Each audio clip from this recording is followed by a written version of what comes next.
From the presentation and discussion that we had in these days, we can say that the official reports concerning CBPP outbreaks, and now with the last presentation, with the great presentation of Paolo, and also vaccination,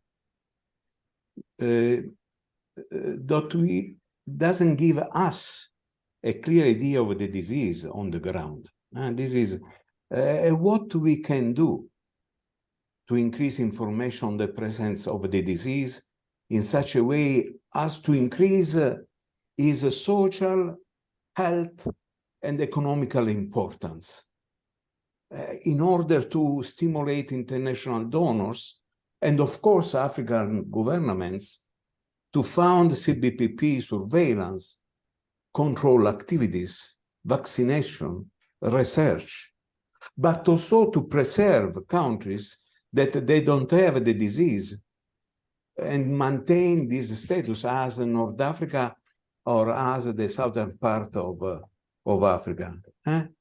In my opinion, we will probably need action to increase that. And in the first phase, this action should be sustainable for the African countries. And in my opinion, abattoir can be one way.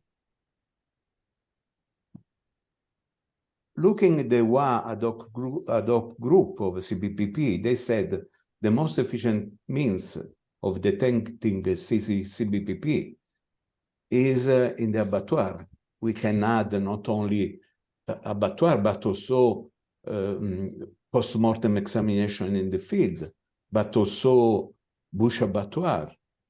But also we can say, we can involve also the slaughtering of animals for traditional events like funeral or like marriage, followed by laboratory examination of suspect lesions.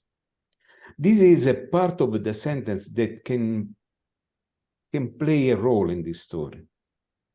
The lack of diagnostic laboratories capable of carrying out an etiological and or serological CBPP diagnosis or problem correlated with transporting biological sample should not discourage the collection of information on the presence of disease in a specific area using, in my opinion, abattoir. Because many times in these 5 days, there are many presentations coming from very good colleagues, and they mentioned that they don't have the possibility to send a sample to the lab. They don't have lab able to carry on isolation. For this, we stopped the monitoring. Please don't stop, in my opinion. We have to use abattoir as much as possible. Why? Because if it's true that in the north of the world, you know, during the ante-mortem inspection, the sick animals are not allowed to be slaughtered. And this means that we have a dramatic bias in the surveillance of the abattoir. It's a different story in the south of the world, in some region in Africa.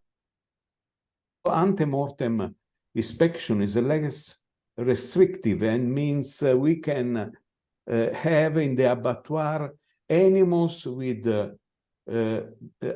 still active disease. And in this case, abattoir can play a very important role, in my opinion, on detecting CBPP. And the main advantage is this one, is inexpensive. Of course, if I have to send a colleague in a bush abattoir or during a traditional event where they slaughter 10, 20 cattle, can be a cost. And we have to think about the involvement also in this activity concerning post-mortem examination, the involvement of farmers or traditional leaders, of course, means carry-on training for these people. The abattoir can help us to take pictures, to take samples. When a lab is available for testing, when I have the possibility to transport sample to the lab. But if I don't have, in my opinion, the information are important, are very important to understand the disease in the field. And also the abattoir can help us, because also a small abattoir can collect animal from an area. And for this, we can have information coming from a large number of farms or villages. And this is very, very, very important. And also, the abattoir is working more or less every day. And this can give us the opportunity to have a continual possibility to collect information.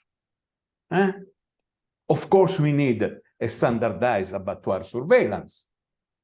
If you read in the bibliography, you can find many publications. But in my opinion, we should decide, and the networking activity should help us to define this one, which population we have to test.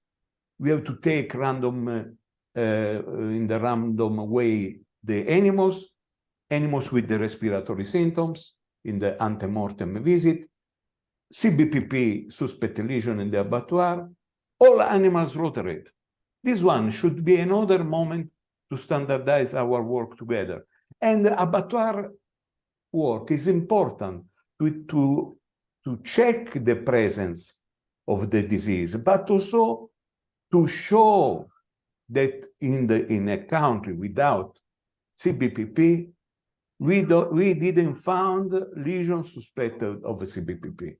We have both sides. One to support the information concerning the distribution of the disease. The other one for countries as Botswana or as Namibia. Using the abattoir, they can test. It's the same approach that we are using in Italy, where the WOAH asked us to activate a monitoring of the disease in the abattoir. This can be the opposite side of the coin. But of course, for the first, we need training. It is not correct training. We need refreshment, because many of our colleagues, that we know very well the disease. Carry on training in presence or online. In presence, there is a cost. Online cost zero. We trained 400 Italian colleagues. The last year, the cost was zero. We have some experience on that. And of course, we need a good collection of pictures. I don't describe each one because Patrick can kill me. But, you know, it's only to show you hyperacute lesions, you know, lymph nodes, because also we need, you know, to provide a good collection of pictures is very, very important for the colleagues who are working in the field. You know, acute lesion with the dramatic pleural quantity of pleural fluid, different pleural fluid, the asymmetric lesions in the lung, typical of a CBPP. This is a great picture where we have all the stage of the disease, not sequestra, but all the stage are here. Necrosis, lymph nodes, necrotic hemorrhagic infarct in the kidney. You see, coming from Muka, Zambia, this means working in a networking. Subacute lesions with the pleural reaction, fibrinous reaction, sorry, the typical omelette for French colleagues. And after sequestra, a different stage. Also, to make some differential diagnosis with tuberculosis, necrotic area in the lymph nodes and in the kidneys. Of course, but in my opinion, we need a new approach. The new approach should be telediagnosis, support in remote. means expert and the colleague in the abattoir or the farmer is up to us to decide, or the local leader. Take pictures and send to expert. But also have in the mobile a very great collection of pictures that can be useful for our colleagues to compare with the lesion that I am seeing in this moment on the carcass. This is, in my opinion, very, very important. But we need, of course, standardized picture. And also we have to decide if this activity, when we have a suspect, where there is a strong suspect confirmed by the expert, this can be enough